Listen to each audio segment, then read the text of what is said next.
Здравствуйте! В эфире обзор чрезвычайных происшествий. В студии Юрий Осипов. Работник российских железных дорог избил своего коллегу в ходе распития алкогольных напитков. Следователи установили, что, находясь в помещении пункта технического осмотра вагонов станции Нерюнгри-Пассажирская, двое работников распивали спиртные напитки.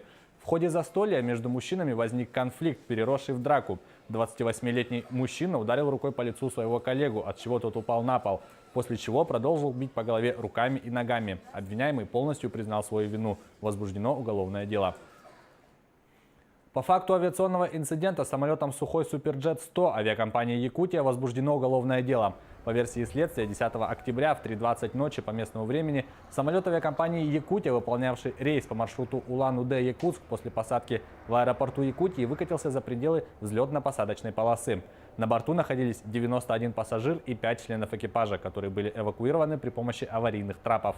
Воздушное судно имеет повреждения. При выкатывании самолета проломились основные опоры шасси. Из-за инцидента с самолетом в аэропорту Якутска было задержано 16 рейсов. 3 рейса перенаправлены в аэропорт поселка Чульман Нерюнгринского района. Кроме того, Якутская транспортная прокуратура проверяет соблюдение требований законодательства о безопасности полетов. В настоящее время Якутским следственным отделом Восточно-Сибирского следственного управления на транспорте возбуждено уголовное дело по признакам преступления, предусмотренной частью 1 статьи 263 Уголовного кодекса Российской Федерации. Проводятся неотложные следственные действия, направленные на установление всех обстоятельств происшествия. Якутской транспортной прокуратурой по поручению Восточно-Сибирской транспортной прокуратуры начата проверка соблюдения требований о безопасности полетов. Предварительная причина обледенения полосы. То есть сегодня ночью погодные условия были у нас как бы минусовые, шел снег, в результате которого наледь и образовалась.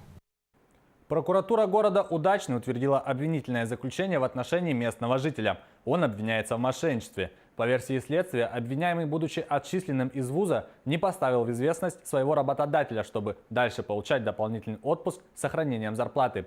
Сумма ущерба составила более 750 тысяч рублей, что является крупным размером. Дело направлено в суд.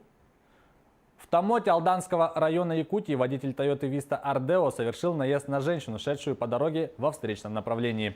Пострадавшая в тяжелом состоянии оперативно была доставлена в больницу города, где вскоре скончалась от полученных травм.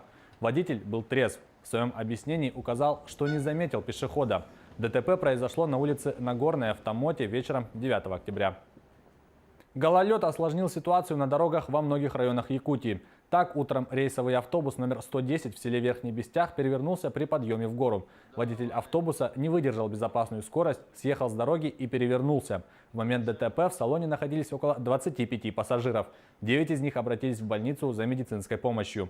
Несколько аварий произошли и в столице республики. Госавтоинспекция настоятельно рекомендует водителям быть крайне внимательными и аккуратными. Особое внимание водителям следует обращать на перекрестках, возле остановок маршрутного транспорта и пешеходных переходов, поскольку именно в этих местах наиболее вероятное появление или возникновение гололеда.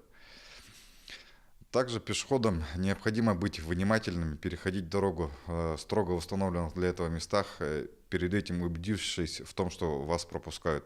И также не отвлекаться на телефонные разговоры и обозначать себя на дороге в темное время суток световозвращающими элементами. Взрывы на складе боеприпасов под Черниговом начались в 4 местах одновременно, заявил во вторник представитель Минобороны Украины. Власти рассматривают несколько версий случившегося. Подробности в репортаже наших коллег. Грохот взрывающихся снарядов на складе боеприпасов в Черниговской области Украины раздавался во вторник весь день. Небо озаряло огненное зарево, вверх поднимались клубы дыма. В середине дня пожарные сообщили, что им удалось локализовать очаги возгорания арсенала, расположенного примерно в 176 километрах к востоку от Киева. Информации о погибших не поступало, но из окрестных населенных пунктов было эвакуировано более 12 тысяч человек. Взрывной волной в домах выбило стекла, кое-где сорвало двери с петель. Разлетающиеся осколки боеприпасов подожгли элеватор. Местным жителям пришлось прятаться в безопасных укрытиях. 3 часа ночі почався грохот. 3 рази прогрохотало, я проснулася, прибігла до своїх, почала будити, сказала началось, видать, как у всіх. І ми полізли в погреб. По можливості взяли документи, бумаги, все, що було, одіяла, подушки і в погребі.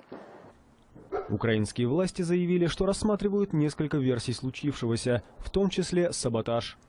На даний момент за даними На данный момент члены оперативной группы Генштаба опросили часовых на постах. Они подтвердили факт взрыва в 4 местах арсенала, причем эти взрывы произошли в разных местах, что привело к пожару. В деревне Парафиевка Ичнянского района был организован эвакуационный центр для местных жителей, где оказались десятки человек. Здесь же находится штаб спасателей, откуда следят за операцией. В Парафиевку приехал премьер-министр Украины Владимир Гройсман.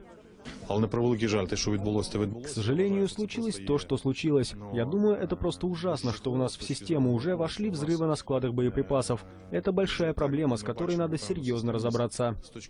На месте происшествия продолжают работать сотни людей и десятки пожарных расчетов. В районе Арсенала в радиусе 20 километров закрыто воздушное пространство и приостановлено движение железнодорожного и автомобильного транспорта. По факту взрывов возбуждено уголовное дело по статье «Небрежное отношение к службе». Это была рубрика «Чрезвычайные происшествия». Берегите себя.